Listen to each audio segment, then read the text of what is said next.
Olá, sejam muito bem-vindos ao Papo Certo aqui na RS Play TV. Eu sou o João Custódio e é um prazer muito grande estar aqui com vocês. Aqui no programa falamos sobre empreendedorismo, gestão, economia, finanças.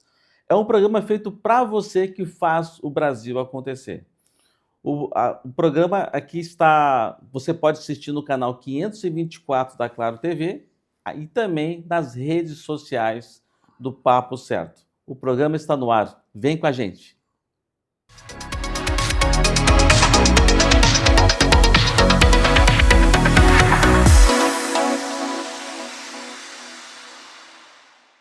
No programa de hoje vamos falar sobre a implantação da mentoria e conselhos consultivos em pequenas empresas.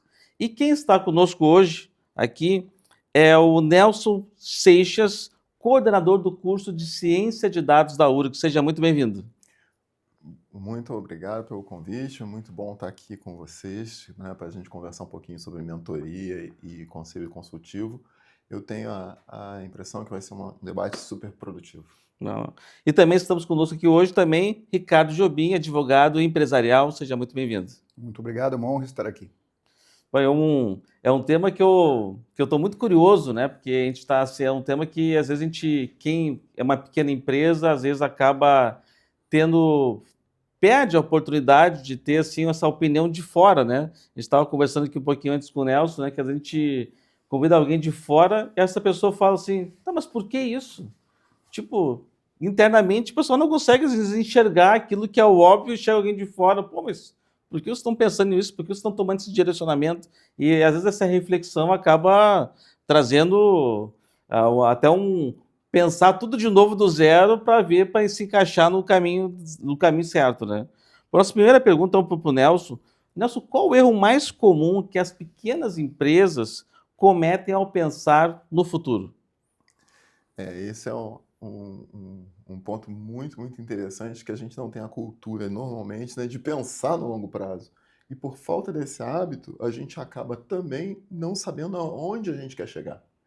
Normalmente, o principal erro é justamente não definir um objetivo de longo prazo.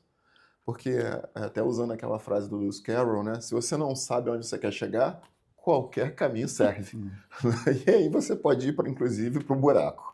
Às vezes a pessoa fica pensando assim, fica preocupado com as contas do dia, com os problemas do dia, às vezes nem o pensamento de amanhã ou da semana que vem acaba parando para pensar, né? Isso acaba, às vezes, prejudicando bastante, né? Com certeza, fica só apagando incêndio, né, Só em vez paga. de olhar para onde vai. Bom, e Ricardo, como o conselho consultivo pode estar mitigando os riscos legais e empresariais? Bom, quando a gente fala sobre riscos legais e empresariais, a gente está falando de uma amplitude muito grande. A gente pode estar falando do aspecto trabalhista, do aspecto societário, do aspecto de relação com investidores, enfim, é muito amplo. Agora, um conselho consultivo depende muito da vocação do conselheiro também. Porque, vamos analisar, pequenas e médias empresas. O que a gente sempre trabalha, quem trabalha com fusões e aquisições sabe muito bem, né? A única coisa que tu nunca pode subestimar é know-how. Ou seja, não interessa se tem uma empresa pequena, grande, nada substitui a experiência de uma pessoa que trabalha 10, 15 anos naquele ramo, certo? E não há ninguém de fora que não seja desse ramo que possa dar uma orientação no que diz respeito à atividade especificamente. Agora, do ponto de vista jurídico, tu pode contratar profissionais, ou tu pode fazer com que um profissional com experiência societária, por exemplo, ou de estruturação de investimentos participe do conselho e consiga trazer essas orientações. Isso serve tanto para o lado preventivo, quanto também para o lado de aceleração da empresa. Eventualmente, é uma pequena empresa, e vamos pensar que, como bem disse o Nelson, né, a gente tem que saber onde quer chegar, mas digamos que o princípio da empresa seja crescer. Ela vai precisar se capitalizar porque resolve arriscar e se alavancar para abrir franquias, digamos, certo? Se essa estruturação não estiver bem feita, e economicamente não, digamos, já que dinheiro não aceita desaforo, ou seja, se economicamente não estiver bem estruturada, com os pés no chão, com cálculos bem feitos e principalmente com processos de gestão que façam esse pequeno ou médio empresário entender que trabalhar no empreendimento escalado é muito mais difícil do que escalar um procedimento menor, um empreendimento menor, Mas, enfim, toda essa complexidade que um conselho se serve. A importância para o lado jurídico ou para qualquer outro aspecto, porque vai depender da expertise do conselheiro, é fundamental. Agora, não são todas pequenas e microempresas que conseguem estabelecer um conselho, viu? A gente pode falar disso mais tarde. Não, mas eu acho que também o pessoal que está nos assistindo está pensando, mas será que eu consigo implementar um conselho na minha pequena, média empresa? Será que é o momento certo de montar esse conselho? Ou é um grupo de amigos que a gente chama para debater lá sobre os temas da empresa, né? Às vezes é, e às vezes funciona muito bem. Porque a pergunta toda que há de se fazer também é como é que se remunera esse conselheiro? Às vezes é um grupo de amigos e o networking em si serve como uma moeda, serve como ferramenta para que todos se reúnam e possam compartilhar ali. E cada um vai ter o seu proveito para o seu ramo de negócio, mas enfim, vira como uma espécie de uma confraria de apoio àquela empresa. É claro que quem vai pagar o churrasco é o anfitrião, né? Bom. Não, se for só o churrasco, tá bom então, né, para ter essa Exato, experiência. porque pequenas e médias empresas, elas dificilmente têm receita suficiente para sustentar um conselho remunerado.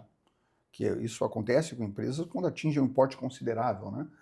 Agora, se a gente analisar conselho de uma maneira um pouco mais informal, como se fosse uma orientação, bom, primeiro, parabéns ao empresário que toma essa decisão, porque a humildade é o primeiro passo para quem quer crescer, mas tem que se preocupar bastante com que tipo de colaboração esse conselheiro pode proporcionar. E aí são infindáveis assuntos. Por exemplo, tu tem um conselheiro que é um economista graduado no INSPER em São Paulo, um cara que entende tudo de planilha, entende tudo sobre controle financeiro. Maravilhoso. Todo mundo precisa ter alguém para dizer, olha, vai por aqui, vai por ali. E às vezes tem um cara que é um mestre no ramo. Olha só. Ele não é necessariamente concorrente, mas ele entende do ramo profundamente, como uma espécie de um ancião. Aquela pessoa que trabalhou no ramo por 40 anos, sabe tudo do ramo, e vai contribuir com conselhos para dizer, cara, não vai por aqui porque eu já fui e deu errado, então eu já aprendi, então não comete os erros que eu cometi, porque isso é uma coisa muito comum, né? O empresário, ele adora repetir, principalmente o jovem, ele adora repetir os erros que os mais velhos já passaram, que os mais experientes já passaram. Então depende muito do empresário, especialmente o menos experiente, estar aberto a adquirir essas informações e confiar na orientação, tá? Para que não seja um teimoso, né? Que é um mal que acho que todos nós temos. Né? Um pouquinho de tempo. Em algum momento da vida a gente já foi. Bom, Nelson, como é que a ciência de dados pode ajudar a identificar essa necessidade de ter daqui a pouco uma mentoria? Sim, esse é um ponto bem delicado, porque a ciência de dados, na medida que ela tenta organizar as informações que existem de modo geral dispersas pelo mundo e transformar aquilo em informação e posterior decisão, e em particular decisão estratégica, ela tem um potencial muito grande na medida em que a gente usa os algoritmos adequados. E isso agora significa quase que certamente o emprego de inteligências artificiais, que é um tipo de algoritmo que a gente incorpora nas aplicações de ciência de dados, mas não apenas essas que mais comuns, tipo Gemini ou então Grok, ChatGPT, mas inteligências artificiais que tentam ser de uso geral, que conseguem não só apenas ler, mas também, vamos dizer assim, fazer conta. Esse tem sido um desafio muito grande. Muitas vezes a gente não se dá conta, mas se você fizer um teste com o ChatGPT e botar uma conta um pouco mais complexa, você vai começar a ver que ela vai começar a se perder. Ela não é muito boa nisso. Ela conversa muito, mas na hora de... Me enrola também. Enrola. O ChatGPT me enrola direto. Exatamente. Então, o que a ciência de dados pode fazer é justamente modelar essa informação toda até para que você use a inteligência artificial de modo produtivo, né? Limitando o que a gente chama de ilusão que que as inteligências artificiais hoje em dia ainda sofrem muito. Elas começam a criar um mundo paralelo que não existe. Ele está coberto de razão, Nelson, desculpa, mas eu só quero dar meu pitaco, porque isso serve tanto para os processos internos, quanto principalmente para a questão do marketing. Especialmente se tu vende, às vezes, tu, digamos, tem um negócio de bairro, ou às vezes tem um negócio restrito a uma cidade, pela natureza. Agora, se tu tiver uma perspectiva de venda online, ou que seja propaganda, obrigatoriamente tem que ser online, aí a ciência de dados é tudo. É tudo. Vai definir o sucesso e o crescimento da empresa. Então eu falo assim que, às vezes, talvez o pequeno empresário, pode achar que ele tem poucas informações para serem tratadas. E eu acho que talvez não, tem muita coisa que informações, né? O problema, na verdade, é esse: tem um Uhum. excesso de informação e saber escolher e tratar esses dados para produzir informação que gere condição de boa decisão, esse é o grande desafio. No passado, a gente tinha poucos dados, pouca informação e decisão no escuro. Agora a gente está mergulhado em dados e quase se afogando neles para poder tomar uma boa decisão. Mas vamos dar um exemplo, assim, a questão de concorrência, certo? Exatamente onde que tu está inserido, com quem tu está concorrendo e qual é o teu público-alvo estratégico. Onde que tu vai? Qual é a tua decisão prioritária? Tu vai mais para o interior ou tu vai para São Paulo? Então, depende do ramo da empresa. Então, aí eu tô com o Nelson em absolutamente Ou às vezes tudo tu, que ele tipo, disse. eu quero dominar meu bairro, né? Pode ser Exato, assim a mesma. estratégia de bairro. Daí tem um marketing inbound para conseguir aparecer no Instagram, Facebook, sei lá, de todo mundo daquela região, ou Exatamente. mesmo uma ferramenta de pesquisa de Google, mas daí também tem o aspecto da concorrência a ser analisado. A ciência de dados, ela é um universo, né? Então, o que o Nelson está dizendo, daí se fala sobre mentoria. Sim, a mentoria ela precisa fazer esses questionamentos e liderar, né? No caso, aquele que recebe a mentoria, que a mentoria é um pouco mais pessoal, né? O conselho é um pouco mais empresarial, mais institucional. Então, nesses processos de mentoria, a gente vê que a utilidade é fantástica, assim, principalmente se está assistido com um profissional bom ou pessoas experientes como o Nelson aqui, com toda aquela turma. Eu falo muito isso, pessoal. Hoje em dia, tipo, como todo mundo, teoricamente, se não tem um sistema, tem que ter um sistema. Né? Se não tem, tem que ter. E daí, depois, tem que depurar essas informações, né? O pessoal que está me comprando, tem lá tem um cadastro do cliente, um CRM mínimo lá. Uhum. Onde é que esses que estão vindo aqui são todos compradores do meu bairro ou de outros bairros? Né? Qual é o meu histórico de vendas? Se eu continuar fazendo o que eu faço hoje, qual vai ser o meu faturamento daqui a um ano? Sim, e um grande desafio é que esses dados, frequentemente, eles estão todos disponíveis, está tudo lá prontinho para ser usado, mas saber usar esses dados para produzir essa informação útil é aí que está sendo um grande desafio, porque as pessoas veem aquilo, às vezes contratam uma equipe, às vezes de TI, mas que tem pouca experiência de negócio, e esse é um desafio grande. Exato. Né? E aí ele é capaz de fazer coisas lindas, maravilhosas, mas que não acrescenta nada para o negócio em si. Né? Então, por outro lado, se você conhece tudo de negócio, mas está mergulhado naquela monte de informação e fica, o que eu faço com isso? Você também não consegue mover. E o desafio está nesse meio termo, né? Exato. Normalmente. Né? Pega esses dados, né? Digamos, tu pode utilizar eles para entender, digamos, tu entenda tudo do teu ramo, certo? Digamos, eu vendo cimento aqui para a região. Tá? Tem uma dessas empresas de material de construção. Eu entendo tudo do meu ramo, tá? Mas isso não quer dizer que tu entenda de processos de venda, sabe? Isso não quer dizer que tu entenda de punch de venda, de divulgação de informação ou de provocação de ferramentas de Instagram, ou de qualquer outra, de divulgação de produtos, ou política de descontos, ou política de promoções. Isso é uma ciência à parte. Sabe? E aí um mentor pode fazer toda a diferença.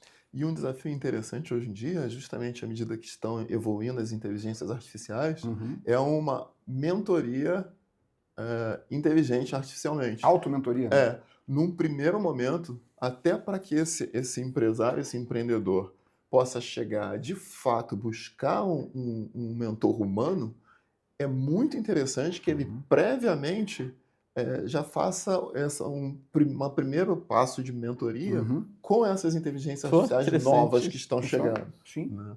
Exato. Por exemplo, se tu queres, digamos que vai divulgar um curso online, se tu colocar numa versão paga, principalmente o ChatGPT, não estou falando aquela de $20, estou falando de 100, se for de 100, melhor ainda. Porque daí diz assim, adapte o meu site para que tenha uma linguagem que tenha um engajamento maior. Ele faz. As promoções de vendas, o que tu acha que eu devo fazer? Ele sugere tudo. Só que tem aquela questão, né? Ou seja, uma coisa é orientação, outra coisa é execução. E esses algoritmos, eles são treinados. Então, mesmo que tu tenha uma ferramenta no ChatGPT, tu vai ter que criar um tópico e tu vai ter que alimentar ela para ela ficar precisa exatamente com o objetivo que tu queres, né? Agora, se tu é uma pessoa que não entende de venda, tu também não vai conseguir alimentar o algoritmo adequadamente. Então, a figura de um mentor, ela é essencial justamente até para preparar essa ferramenta para ela ficar disponível para ti toda hora. Eu vou te dar um exemplo. Eu escrevo artigos todas as semanas, né? Agora está num jornal que eu escrevo, já estou no artigo 130. Eu comecei a programar com base nos meus artigos, o meu jeito de escrever, dos meus posicionamentos, comecei a treinar o algoritmo para fazer isso. Hoje eu simplesmente explico para o algoritmo como que eu quero o artigo, exatamente quais são os pontos que eu quero abordar, de uma maneira bem resumida, e parece que sou eu que estou escrevendo, certo? Análise, ele consegue analisar, ele consegue pensar como eu penso já, com 130 artigos, somente de alimentação. Tu tem que fazer o upload desse artigo. Sim. Agora imagina isso para uma ferramenta de venda. Daí tu testa uma ferramenta sugerida pelo algoritmo. Ok. Agora, se tu não alimentar ele com o resultado dessa estratégia, também tu não vai ter a precisão que tu busca.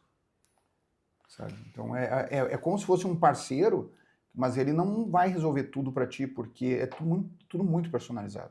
Com certeza. Inclusive porque é isso que a gente chama hoje em dia de inteligência artificial, não é inteligência como nós humanos pensamos, e também não é tão artificial, porque na verdade alguém programou. Então o que eu quero dizer é que esses algoritmos, eles são basicamente grandes simulações envolventes, né, com uma linguagem que cativa o ser humano, mas ele não realmente, em primeiro lugar, ele não pensa como nós pensamos. Esse próximo passo, que é a inteligência artificial geral, ainda está Pois é, ainda não chegou. tem um longo caminho para se chegar lá. E lembrar que essas ferramentas de hoje, elas têm uma forte tendência ao migué, como dizem. Desculpa, com perdão da expressão. Então, às vezes, ele te engana.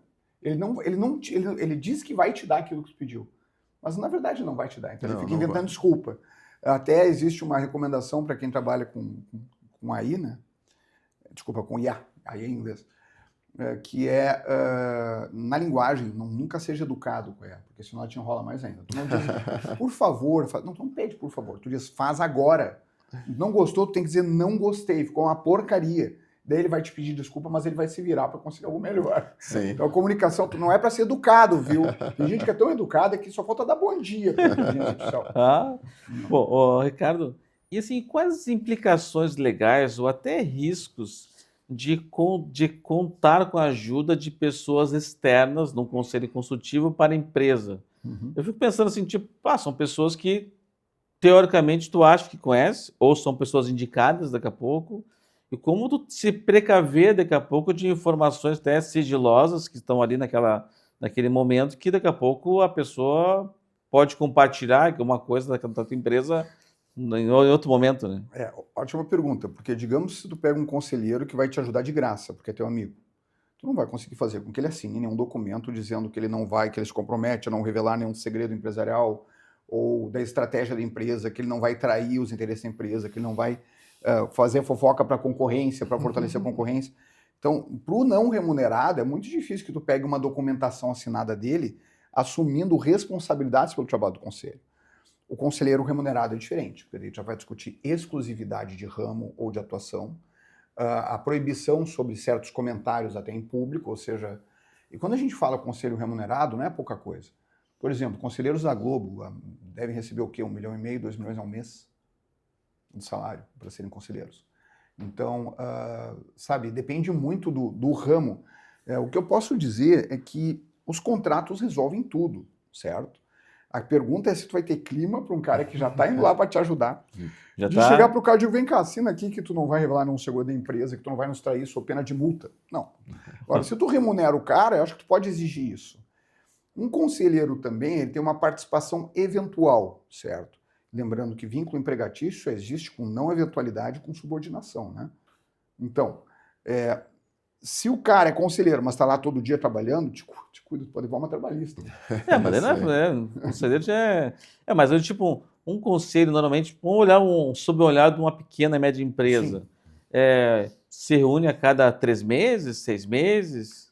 Isso é muito variável. Isso é muito variável. Depende também da utilidade, porque às vezes as pessoas se reúnem nem é por causa da empresa, mas é porque as companhias são boas. Às vezes tu reúne um time muito forte, com networking forte, e dentro do conselho, um conselheiro começa a se aproximar de outro, e isso é importante para os negócios dele. Às vezes, tu tem figuras onde os conselhos nem precisam ser remunerados. As pequenas e médias empresas, elas têm dificuldade de fazer uma remuneração condigna para isso. Agora, é muito corajoso e muito inteligente, e inteligência e humildade são a mesma palavra, né? Que um pequeno ou médio empresário comece a pensar em pedir aconselhamento. Vamos diferenciar uma coisa, tá? Aconselhamento e palpite, certo? Por exemplo, eu tenho um amigo meu que sempre botou na cabeça que achou que posto de combustível era o máximo, que gasolina dava dinheiro. Ele é advogado. Ele chegou para mim, eu vou entrar nesse negócio porque gasolina, porque combustível dá dinheiro. Eu digo, amigo, o que tu entende de combustível? Nada. Bom, tu tá confiando em alguém que entende? Tu tem alguém que vai trabalhar, que tá nisso há 10 anos? Não. Então tá, te prepara, tu vai vender esse posto em 6 meses, aposto uma garrafa de uísque. Resultado, passou 8 meses ele vendeu o posto. Eu não ganhei a garrafa de uísque. Em compensação, eu estava certo. Porque o problema todo, aí vou falar do palpiteiro, é o seguinte. Geralmente, quem critica as tuas decisões e que não é do teu ramo, geralmente essa pessoa não é do teu ramo. As pessoas que são do teu ramo, elas têm uma tendência a compreender muito mais a tua tomada de decisão. Então, muito cuidado com quem tu vai ouvir. Se, por exemplo, tu é do meio dos combustíveis, certo? E tu tem um conselheiro que entende os combustíveis, curiosamente, ele vai ser o que menos vai criticar tuas decisões. O que vai criticar, geralmente, é aquele cara que não entende coisa nenhuma sobre o assunto. E vai querer ter um palpite, que é diferente de um conselho. Palpite é palpite. Palpite é meter o bedelho, é achômetro. Conselho, não. Conselho é uma coisa estruturada, uma base científica, com base numa expertise determinada e limitada à expertise do conselheiro. Conselheiro não sabe tudo, viu? Um cara só não pode ser conselheiro eu sou um conselheiro para tudo. Não, isso nem existe. Com certeza que não. Eu sou advogado, eu sou conselheiro jurídico, né? entende? Não vou me meter no resto. Eu sou conselheiro de investimento, sim, mas isso está no meu trabalho jurídico. Mas eu não estou, por exemplo, na parte econômica para falar controle financeiro. Eu preciso de um economista me ajudando, um contador, alguém do ramo. Senão, eu sou um palpiteiro. Tá interessante essa questão. Às vezes tu fala... Tá monopolizando. Tu fala assim, às vezes que vender combustível é uma coisa simples. Tem muita complexidade, as margens são pequenas, então para te errar a mão é muito fácil, até evapora. Assim, a ilusão do dinheiro fácil. Todo mundo acha que o outro faz é fácil, ou é mais fácil que o teu, porque a grama do vizinho é sempre mais verde. Mas não existe nenhuma atividade que dê dinheiro que seja simples. Não existe isso, tá? Vamos acabar com os mitos. Vou fazer isso porque isso dá dinheiro. Começou pensando errado. Isso dá trabalho. Não existe dinheiro sem trabalho. É a mesma coisa que meu ramo, ou advocacia, ou qualquer prestador de serviço. Qual é o meu sucesso? Meu sucesso não é pegar um monte de contrato e cobrar um monte de dinheiro. É carregar esses contratos. Então vamos combinar, o sucesso do advogado é não dormir, é ficar trabalhando de noite, é perder finais de semana. O sucesso dele, que ele está com contratos importantes, é conseguir entregar esse trabalho. Não perder prazos. Não perder prazos. Então, assim, o sucesso é bom, o contrato é bom. Agora, tu precisa entregar. Se tu não entrega, então o sucesso também vai te ocupar muito tempo. Na pequena e média empresa, que geralmente o cara cruza, cabeceia, ele é o RH, ele é o financeiro, ele é tudo, não sobra tempo. Então, a grande dificuldade é, as coisas começaram a dar certo. As dores do crescimento. Eu preciso comprar mais uma máquina, eu vou precisar investir em qualificação, eu preciso treinar, preciso contratar mais funcionários, e quanto mais gente trabalhando, mais difícil é manter qualidade e sistemas de controle. Então, assim, tem que tomar muito cuidado, porque muita gente quer escalar e, às vezes, escalar financiado, né? Sei lá, alavancado, é um risco tremendo. E não consegue entender a diferença entre crescimento e inchaço. O inchaço, ele te quebra. O crescimento, ele tem uma velocidade dentro da possibilidade. Os alemães, que são muito bons no planejamento, eles dizem assim, eu tenho um planejamento dos próximos 20 anos da minha empresa, por quê? Porque ele entende que ele não vai ter perna para conseguir crescer mais do que aquilo a cada ano. E sabe, esse cálculo é o cálculo mais difícil do mundo, porque todo mundo parece que vê o Instagram, tá todo mundo ganhando dinheiro, essa é mentira, né? Na mídia social, tá todo mundo com sucesso, ganhando dinheiro, por que eu não tô? Cara, não é assim. Porque aquilo é só uma aparência, né? Exato. Não tem nada... Não mostra ali ou seja, só vai funcionar, e coberto de razão, Nelson, quando a pessoa sabe onde ela quer chegar. Ou seja, tem que ter planejamento. Sem planejamento, esquece. Nada vai acontecer. Não há ramo de negócio que dê certo. O mais importante é que esse planejamento, que ele está chamando a atenção de modo tão importante, é o seguinte. Planejamento não é determinar onde você vai, é estar pronto para aquilo que você não espera. Exato. E aí é que está o difícil, aí que está o grande Uhum. desafio, né? Ter essa flexibilidade, essa capacidade de adaptação, porque sempre vai haver algum imprevisto, Tu vai né? apanhar. É impossível Não, não não, vou fazer um Crescer planejamento. sem apanhar não Vou existe. fazer um planejamento perfeito que vai prever tudo que pode acontecer. Não ter. existe. Exatamente, você pode pegar e jogar no lixo logo depois que você terminar de fazer. A lei de Murphy é impiedosa. Não, A e acho que O pão vai cair com a manteiga para baixo, pode ter certeza. e o Algum mundo dia também é muito variável. Tipo, uma vez eu assisti uma palestra do pessoal que trabalha com moda. Sim. Então, o planejamento deles a cada 4 meses é o planejamento deles. Uhum. E muda tudo, porque a moda pode mudar em 4 meses completamente. Então, se Sim. o cara Não, e varejo. comprou insumos, olhando uma moda que achou que aquela moda agora é essa, passou 4 meses, Cara. mudou completamente, está cheio de produto lá que não vai conseguir vender, né? Varejo e verdade. comportamento humano, eu vou dizer o seguinte, o varejo é mais difícil das ciências em termos de comércio. O comércio não adianta. É muito difícil, porque mesmo que se estude o varejo profundamente, tu vai conseguir estudar promoções, resultados sobre venda, processo de venda, mas aquilo que o consumidor quer muda da noite para o dia. Uhum. E mesmo que tu tenha um planejamento, as modas, como tu fizeste referência, ou às vezes obsolescência tecnológica, entende? Tu passou a vida inteira vendendo filme fotográfico da Kodak. E daí veio a máquina, surgiu a máquina fotográfica eletrônica. Entende? Ou seja, não adianta, varejo é complicadíssimo. E daí tem outras coisas também que falam sobre, por exemplo, a necessidade de ponto. Eu vou me instalar dentro de um shopping ou eu vou fazer uma loja de rua. O que vale a pena? Mas o shopping me sangra bastante, me cobra muito. Eu preciso performar demais para conseguir sustentar essa operação. Né? Então, olha, é realmente difícil. E quem é lojista, quem trabalha no comércio, pequenas e médias empresas, sabe exatamente o que eu estou falando. E o segredo do planejamento, de certa forma, curiosamente, está na inovação. Ou seja, não é você se planejar para o que vai acontecer, você construir o futuro. Saber Porque se aí, adaptar. naturalmente, você vai estar pronto, porque o futuro foi aquilo que você já previamente planejou. Então, a inovação é o diferencial. E aí, mais uma vez, a ciência de dados, a inteligência artificial, ela entra justamente permitindo com que você construa o futuro. Mas o típico é justamente a Apple, né? O caso mais clássico disso.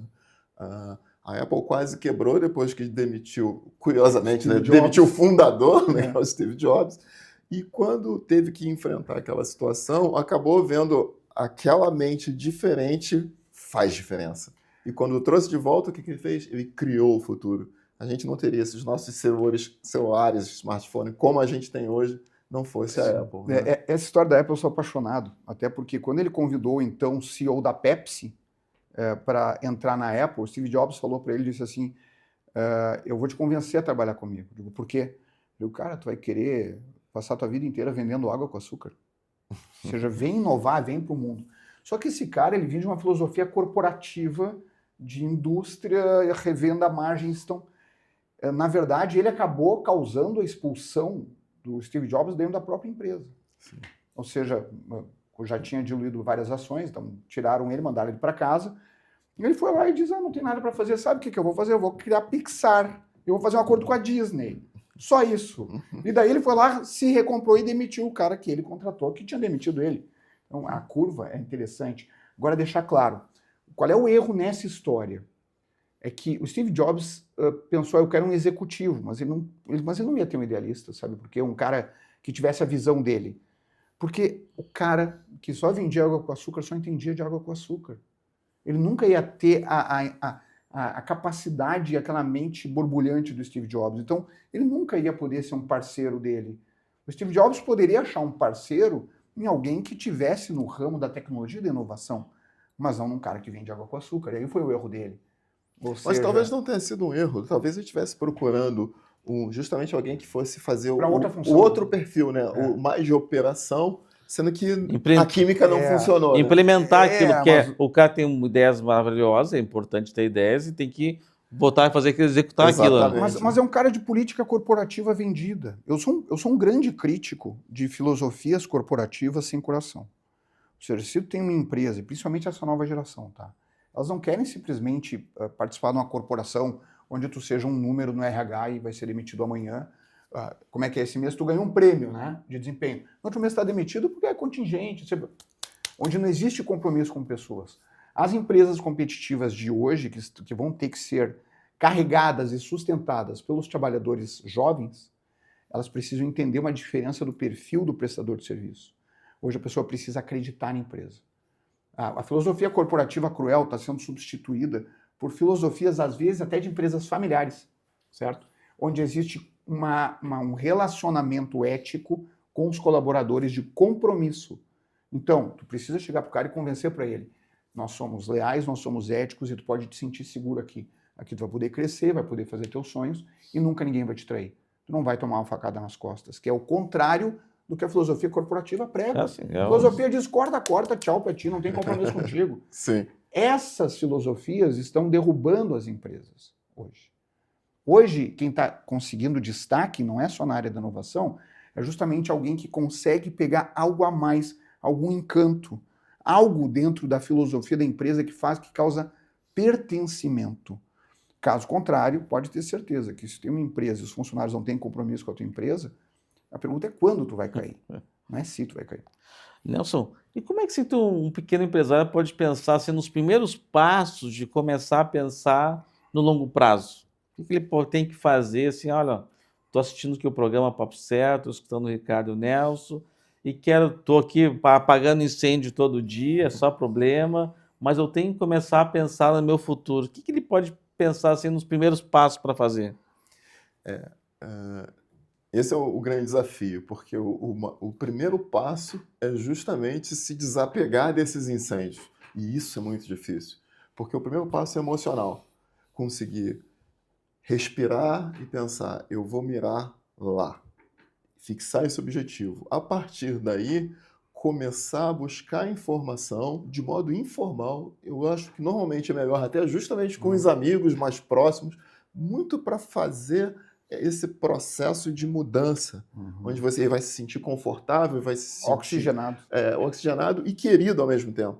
Para ir, então, com mais informação e uma ideia clara de que ele vai ter que continuar apagando incêndios, mas ele não pode tirar o olho lá do objetivo de longo prazo, aí sim ele vai estar pronto para dar o primeiro passo, de buscar primeiro essas mentorias automatizadas a que eu me referi, e num segundo momento, um mentor propriamente dito, e se ele crescer, um conselho consultivo.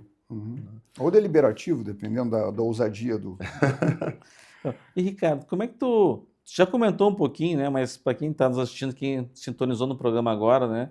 A diferença entre mentoria e conselho consultivo. Qual a diferença básica, assim, que quem está assistindo agora, que sintonizou o programa aqui agora? Bom, eu não sei se existe uma definição oficial, mas, porque eu saiba, a mentoria é um processo pessoal. Ou seja, eu sou o teu mentor, da tua pessoa, ou seja, da tua pessoa como um empresário ou empresária, né? Ou seja, tu é uma pessoa que eu vou te capacitar, eu vou acompanhar para saber se tu está realmente conseguindo executar o teu planejamento. Não é a mesma coisa que coach, tá? Apesar de que existem o trabalho da Sociedade Brasileira de Coach, que é muito respeitável. A mentoria, ela tem uma natureza um pouco diferente, porque ela envolve a experiência do mentor. Ou seja, é mentor para quê, sabe? Qual é o ramo, qual é a experiência desse mentor? Porque tem um problema que existe, às vezes, nesses aconselhamentos. Assim, às vezes, boa parte dessas pessoas que trabalham com mentoria ou trabalham com orientação, com todo respeito a elas, né, mas elas têm, às vezes, uma boa base teórica sobre essas técnicas, que são todas válidas, mas, às vezes, falta uma experiência prática como empresário, ou seja, além do fato de tu orientar, tu orienta porque tu já viveu isso de alguma maneira, em algum episódio, alguma escala. Então, eu sempre digo que verifique bem o currículo, né, desse mentor para saber se ele realmente tem condições de te orientar. Porque a experiência é que mais ensina. E a pessoa pode ter dois mentores? Por exemplo, uma pessoa mais teórica e uma pessoa mais experiente, por exemplo? Ou já estamos falando já um conselho, a gente está falando já? Eu não sei, porque se tu tiver dois mentores, tem que tomar cuidado para não ter o anjinho e o diabinho aqui, né? Senão tu vai ficar louco. Às vezes tu quer dois mentores para botar um contra o outro, ou sei lá, porque... Agora a chance de dar certo é mínima. Me desculpa falar, mas porque a chance dos dois divergirem, a menos que as mentorias tenham objetos diferentes, completamente dissociados. Eu tenho um mentor para a tua figura como gestor. Eu tenho um mentor na tua figura como desenvolvedor. São duas coisas diferentes. Sabe? Novos produtos e gestão atual. E é complicado pequenas e médias empresas, porque o cara cobre escanteio e cabeceia. E quando tu cresce, isso não tem mais como ser viável. E o maior O dia tem desafio 24 disso horas. é que no nosso ambiente empresarial, onde grande parte do desafio das empresas é de natureza tributária, ou seja, É. externo ao próprio ambiente econômico, porque pode mudar, Uhum. tá? Nada impede seja o Congresso, seja o Executivo mudar alguma norma de natureza tributária e todo o seu planejamento inicial Vai para o espaço. vai para o espaço. Especialmente se você trabalha com margens pequenas, que não é incomum em empresas menores, né? Porque frequentemente a entrada no mercado exige que você não possa entrar com um preço que possa remunerar tranquilamente, condignamente aquela tua atividade. Então, tá pronto para olhar para esse lado, para o lado tributário, junto com o controle contábil e esse ambiente macro como um todo é um grande desafio. Eu trabalho, desculpa, só para fazer eu trabalho bastante com compra e venda de empresas, umas até comprei junto, porque interessou, né? Porque aquilo que é o filé, o cara. Mas assim, ó, é muito importante quando a gente tem esse tipo de visão, que numa incorporação, por exemplo, que não são as mudanças legislativas e tecnológicas têm que ser mapeados, especialmente quando uma empresa compra outra, ou quando alguém quer comprar uma empresa de um determinado ramo. Por exemplo, eu vou na área das farmácias, ok, o que eu vou ter que ver? Toda a regulamentação das NRs, todas as normas técnicas para saber se tem algo para mudar, que possa aumentar o custo ou inviabilizar a operação. Eu vou ter que fazer um monitoramento legislativo para saber se as leis vão mudar. E daqui a pouquinho também verificar se tecnologicamente, às vezes, o teu carro-chefe é o que tu mais vende na tua atividade, ele vai ficar obsoleto mês que vem, porque estão lançando uma inovação que vai te quebrar. Então, às vezes também, no estudo de concorrência faz com que tu não te meta. Por exemplo, eu vou comprar uma farmácia. Eu falei uma farmácia, né? Onde é que fica a farmácia? Não, é que é o seguinte, agora eu fiquei sabendo que a Droga Raia vai abrir aqui, a Panvel vai abrir aqui, a São João vai abrir aqui do lado, tudo na frente do meu ponto. Sim, vai lá, compra a farmácia, vê se vai dar certo. Então, o estudo de concorrência, às vezes, tem que eliminar essa possibilidade. Então, enfim, mas nada é simples, tudo é complexo e tem um especialista para cada coisa. E Nelson, como é que a gente pode ver assim que a mentoria ou o conselho está dando certo? Como é que a gente pode medir com informações, com dados? Acho que o meu mentor está dando sucesso. O meu conselho está realmente conseguindo agregar no meu negócio. Que informações e dados podem nos ajudar a ver se a gente está no caminho certo? De modo geral, você pode pensar como o retorno. Você está conseguindo ter um retorno, e eu não estou falando retorno financeiro, eu estou falando retorno no sentido de mudança na cultura organizacional. Então, na medida que você consegue, se eu estou pensando em conselho consultivo, né? Falei cultura organizacional. Quando eu estou falando de mentor propriamente, para o próprio empresário, aí é mudança na sua própria cultura, na sua própria forma de ver o negócio. Então, mas métrica, como é que a gente vai impactar a métrica? A métrica vai, no final das contas, também ser o retorno, mas o retorno tem que vir lá na frente, o retorno financeiro. E você não pode esperar que esse retorno financeiro apareça em 3 meses. Isso não é um processo de mentoria ou de conselho consultivo. Isso aí é um corte de custos, provavelmente, que você não estava vendo e que, se você tivesse uma assessoria contábil adequada, já seria suficiente para resolver. Então, o que eu penso é mudança na cultura de negócio, primeiro do próprio empresário e, num segundo momento, da organização. Você começa a sentir essas mudanças que está tendo um impacto não necessariamente imediato, mas está havendo uma luz no final do túnel ali. Sim, exatamente, né? Porque é tudo no longo prazo, né? E tudo passa pela humildade também, porque o que eu mais vejo são gestores que acreditam que sabem tudo. Sim. E vou te dizer, esse é o pior erro que qualquer gestor ou empresário pode cometer, é achar que sabe alguma coisa. E sabe, acho que geralmente quando a empresa está em crescimento, deu o gestor, não, minha empresa está crescendo, eu estou fazendo tudo certo, a empresa está crescendo. Ou inchando. E aí, às vezes, é o problema, muitas vezes o empresário até nos procura no escritório e quero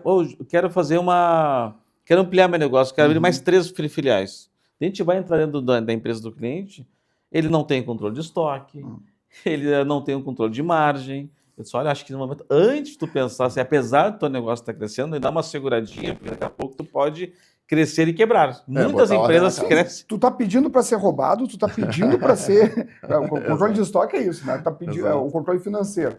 Pedindo para ser roubado, né? Pedindo para quebrar, porque não consegue trabalhar com margem. É sempre a mesma coisa. Mas sabe que as pessoas são difíceis, porque existe essa confusão de entender do ramo. Uma coisa, tu vai ser muito bom no teu ramo. E entender de gestão, sabe? São coisas diferentes.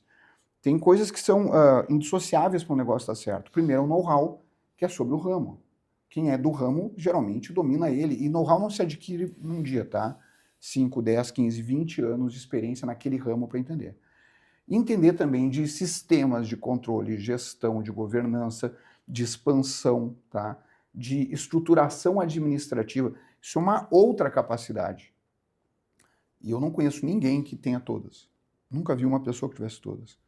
Eu falo isso como crítico porque a gente vê aquilo que dá errado, né? Sim. E o que dá certo, geralmente, tem as mesmas características, que é o respeito ao know-how, porque também tem muito conselheiro que chega lá e fica dando palpite e não dando conselho, e se metendo numa área que ele não conhece, tá? E também uma velocidade no planejamento de crescimento que não seja algo muito ousado, uma coisa um pouco conservadora. Tu não vai querer crescer da noite pro dia estalando os dedos, sabe? Ninguém fica milionário da noite pro dia, não é assim. Ah, acontece? Sim, acontece. Em 0,0001% dos casos, mas todo mundo gosta de olhar esse caso, né? Os outros 99,999 parece que não existem, né? Das vezes que isso dá errado. Então, se tu for pensar em chances, a questão toda é equilibrar esse malabarismo que envolve know-how, inovação tecnológica, mudanças legislativas, questões locais de ponto, estratégia de política de venda de preços, aconselhamento, mentoria, ou estabelecimento de conselho, capitalização, ter um financing ou não ter. É um malabarismo, sabe? E daí nunca vai achar uma pessoa... São várias que expertises, né? E não por faz isso é preciso respeitar esse know-how a que ele se referiu, respeitar uma tecnologia de gestão e também entender que simplesmente fazer a organização funcionar de modo bem azeitado, com todas as operações funcionando, não é suficiente, porque o mundo lá fora, o ambiente econômico, seja setorial, concorrência, portanto, seja macroeconômico, e inclusive geopolítico, na medida que a gente está ficando cada vez mais integrado em qualquer setor, às vezes a gente pensa... Vem um tarifaço e acabou o teu mercado. Exatamente, você pensa, não, eu sou um pequeno empresário, eu não preciso pensar em geopolítica. Ah. Esquece, você vai precisar de alguém que possa ao menos te aconselhar nesse sentido. Não que você vai saber de tudo, porque ninguém sabe de tudo, né? Mas ter alguém que possa te dizer, olha, esse caminho aí, nesse cenário que a gente está vendo, não parece ser do mais promissor, é importante ter. Acho que essa preocupação, hoje eu estava conversando com um cliente, que são dois concorrentes, ele mais um concorrente mundial que fazem esses chips que vai nas etiquetas das roupas. Foi lá em cima numa empresa de roupas, aí tu põe, Anti-roubo? tu põe em cima do negócio, ele já identifica quanto tem que pagar. Ele já faz a leitura Aham. da quantitativo, Sim. nem precisa nem só botar em cima, já Sim, sabe, sim. já sabe o preço de tudo, né? Eu sei. E tem ele mais um concorrente mundial. Ele produziram 50 bilhões de microchips ano passado. Mas é o seguinte, eles, amigo, como é que tá a concorrência? Não, os chineses estão para entrar. Tá. Então, tipo, Que baita notícia. Eles têm chips, eles têm condições competitivas diferenciadas. Mas, tipo, mesmo a empresa que tem, só tem um competidor mundial, eles estão super preocupados em investir muito em tecnologia, porque eles sabem que em algum momento vai chegar mais alguém competindo nesse mercado. Né? Com certeza. Mas no M&A, às vezes, é a solução. Porque, por exemplo, tem uma solução tecnológica que levou um tempão para desenvolver, certo? E tu tem alguma originalidade nisso. Daí tu pensa, não, eu vou crescer essa empresa. Será? Às vezes, vender a tecnologia para uma grande, pegar um royalty pode ser a melhor decisão que tu tomou na vida. Porque uma coisa é tu ter uma ideia inovadora e conseguir desenvolver uma solução inovadora. Outra coisa é tu transformar essa solução em algo mega escalável. São dois universos diferentes. Então, quando chega um gigante para dizer eu quero te comprar, entende o seguinte, nem que leve tempo, mas ele vai te copiar. Ele só está te comprando porque ele precisa do tempo, ele quer fazer isso mais rápido. É o único motivo. Em outras palavras, tu já está na mira, tem um tubarão gigante, tu é um, sei lá, um lambari, um pampinha, né? E daí o tubarão tá te olhando. E daí ele tá dizendo o seguinte, não, quer saber, não vou te ajudar, não. Claro que tu vai ser engolido. Então a pergunta é, tu vai ser engolido negociando ou quebrando a tua empresa? Então, até essas decisões são importantes, especialmente na área da tecnologia. De saber, olha, é melhor fazer parte de alguma coisa grande. Porque as pessoas têm uma ilusão de que crescer é fácil, expandir é fácil. Escalabilidade é um dos maiores desafios que tem, né? Porque É muito difícil fazer isso. Não estou dizendo que é impossível. Dependendo da solução, se ela for de software, talvez seja viável, mas hardware, tudo que envolve processos de comerciais, de relações pessoais, de apresentações e que requer RH extenso, esquece, não, é muito difícil. E especialmente porque a gente precisa de escala global hoje em dia. Exato. E escala global implica culturas diferentes. Isso precisa que você tenha uma equipe de tal modo azeitada em olhar isso que o pequeno empresário dificilmente vai conseguir montar essa equipe no tempo necessário para competir com esse grande que já está em tudo pronto. Ele não consegue crescer rápido. Tem empresas, por exemplo, de aplicativos de comida, certo? Que estava aqui no Rio Grande do Sul há muito tempo, né? Que ainda tem seu espaço, mas hoje elas estão mais resumidas a cidades menores. E daí veio lá o Lema e investe no iFood. E daí, como é que vai ser? E daqui a pouco tu vê que tem muitos motociclistas aí, desses que fazem teleentrega, que estavam ganhando cestas de isopor de graça e caixinhas de graça se removessem do concorrente. Porque chegou o Lehman e disse, eu vou botar mais 2 bilhões nisso, porque eu acordei de bom humor hoje, eu tomei café e estava tudo bem, joguei tênis, e agora eu vou botar 2 bilhões nisso. Tu não vai brigar com esses caras. Então, assim, precisa entender o tamanho que se tem. E essa é a grande sabedoria. É por isso que eu falo que humildade e inteligência são sinônimas. Até porque a regra é sempre, o teimoso sempre se ferra. Sabe? Não adianta dizer, eu acho, eu sei, acontece. Se tu abandonar as vaidades, tu fica muito mais forte. E o primeiro passo de uma pessoa que abandona vaidades deve tomar é buscar orientação, mentoria, um conselho, amigos bons ou gente do ramo e saber separar as coisas. Essa é a minha pergunta para vocês dois. Mas, então, a gente já falou um pouquinho de como iniciar, pensar em consultoria, ou no conselho consultivo, ou numa mentoria. Mas quem está nos assistindo agora, será que é o momento de eu pensar em uma mentoria agora no conselho, já que comecei aqui pequeno, tem eu, mais 2, 3 funcionários, será que esse é o tamanho, já tem os tamanhos suficientes para pensar numa mentoria? Tem algum tamanho mínimo para começar a pensar em ter uma mentoria? Mínimo, eu diria que não tem, mas tem um timing com certeza. E esse timing eu acho que está associado a você primeiro ter conseguido montar minimamente uma operação. Porque se você não tem absolutamente nada, você só tem uma ideia na cabeça, para essa ideia se materializar, tem tantos caminhos diferentes que o mentor vai, de certa forma, fazendo algo que não é bom nem para ele nem para ti, que é assumir o papel de empresário. E você tem que ser o empresário, você tem que ser aquele que vai fazer o negócio e ele vai te dar dicas, ideias, questionamentos, sugerir reflexões. Aí sim o caminho vai se ajeitando. Então o timing tem muito, eu acho que está muito ligado nessa questão. Mas o tamanho. Mas colaborando também, digamos, vamos fazer uma analogia, né? Sobre o momento, o ideal seria sempre no início, né? Porque digamos que as pessoas quebram por problemas de planejamento. Digamos que tu tem um quebra-cabeça de 200 peças para resolver, se tem uma empresa pequena, aí tu busca uma mentoria, ótimo, tem um quebra-cabeça de 200 peças, vamos resolver ele. Só não vai tentar pedir ajuda para o mentor quando tiver um quebra-cabeça de 50 mil peças. Sim. É uma analogia. Porque para tu conseguir resolver aquilo ali, meu amigo, vai levar muito tempo. Só que quando tu cresce de uma maneira desorganizada, tu incha, que eu chamo de inchaço, né? Tu não vai conseguir organizar. Chega um momento que é um ponto de curva que tu não consegue voltar. Porque tu não vai ter resultado financeiro para conseguir expandir ou comprar soluções para os seus problemas, e tu já está escravo da tua rotina, escravo do teu volume de trabalho, e tu não vai estar dormindo, vai trabalhando de manhã, de tarde, de noite, e mesmo assim tu vai quebrar. Porque tu já conseguiu, tu estruturou as coisas de um jeito errado e elas ganharam uma proporção. E daí, meu amigo, às vezes é recuar, é fechar uma unidade, é cortar na carne, precisa fazer isso. E às vezes o mentor diz assim, sabe aquela tua teu objeto de vaidade, que é aquela tua loja no centro? Cara, vai ter que fechar.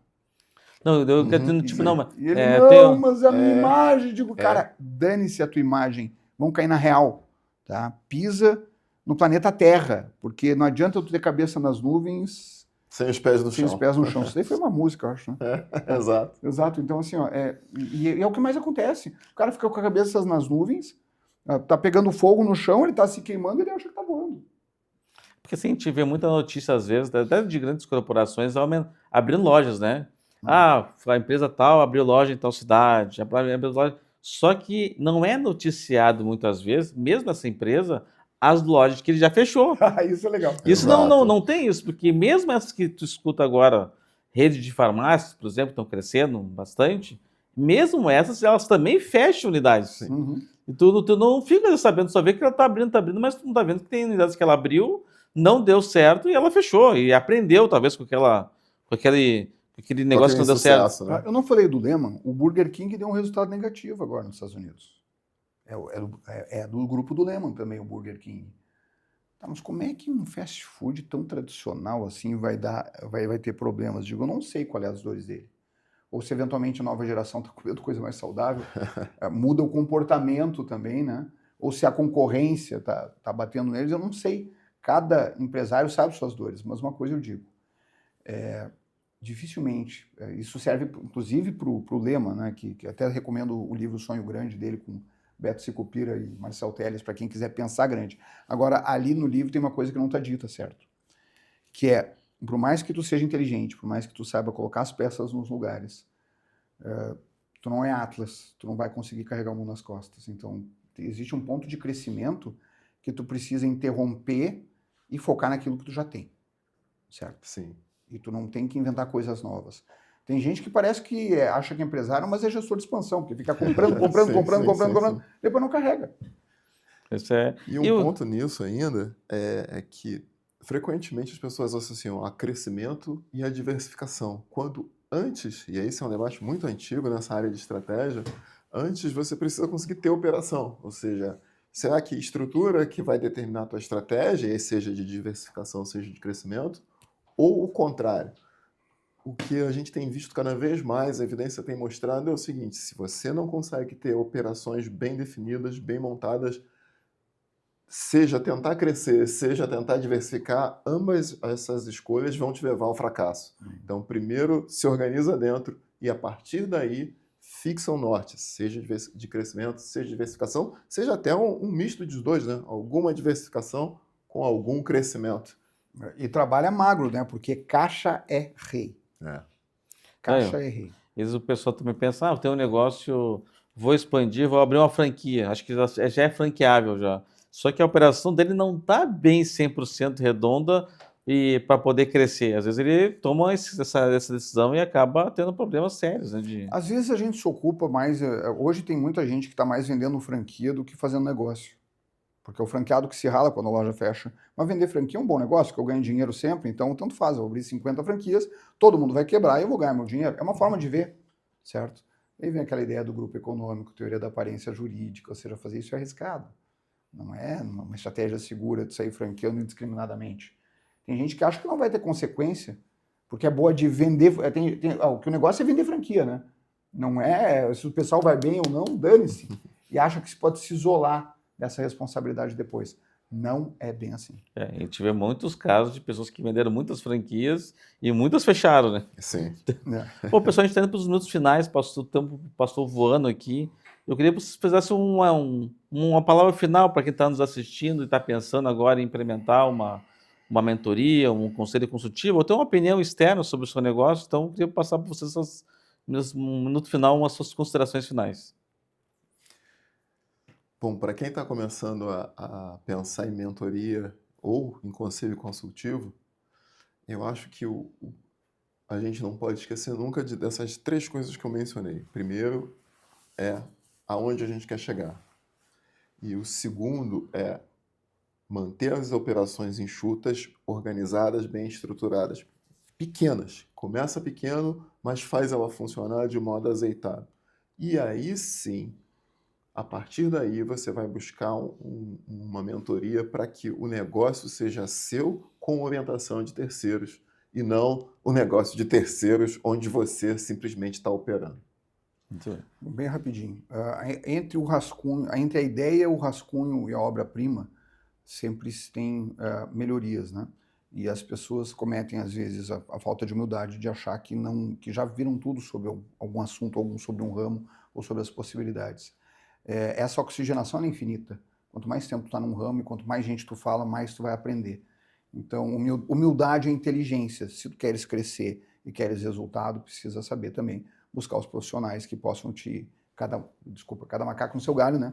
Cada um conseguir fazer um apoio necessário dentro da sua própria área de conhecimento. Lembrando que ovelha não voa, né? Então não adianta buscar um conselheiro que diga que vou fazer tudo. Não. Uma coisa, busca um mentor, então. Um conselheiro que faz tudo, não existe. Bom, queria então agradecer, então, a Nelson e Ricardo pelas suas contribuições valiosas, né? Também agradecer a nossa qualificada audiência e até o próximo programa. Tchau, tchau.